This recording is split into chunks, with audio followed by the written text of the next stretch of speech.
अस्सलाम वालेकुम रहमतुल्लाहि व बरकातुहू। मौलाना मोहम्मद इलियास घुम्मन हफ़िज़हुल्लाह ताला अकाबरीन के बारे में कुछ वाक़यात सुनाते हुए वो फरमा रहे थे कि मौलाना मोहम्मद कासिम नानोतवी नव्वरल्लाहु मरकज़हू के पास एक हिंदू शख्स आया। उसने कहा कि हज़रत, बात यह है कि आप जो जानवर ख़ुद ज़िबा करके खाते हैं, मगर जो तुम्हारा रब मार दे उसको नहीं खाते, उसको हराम और नाजायज़ कहते हैं।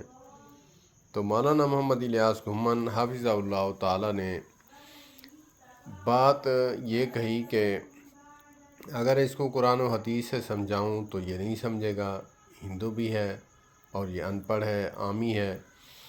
तो मौलाना मोहम्मद इलियास घुम्मन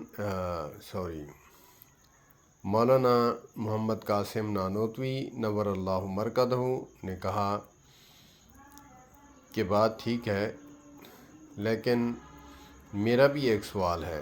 कहा कि क्या?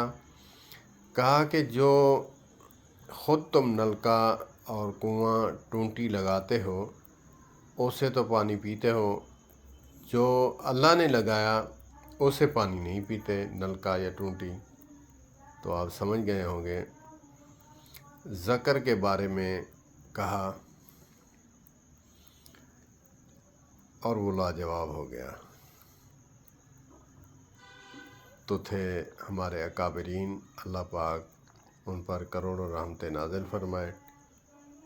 इल्म के पहाड़ थे, अक़लन और नक़लन जो है वो मसाइल बताया करते थे, बंदा लाजवाब हो जाता। अस्सलामु अलैकुम व रहमतुल्लाह।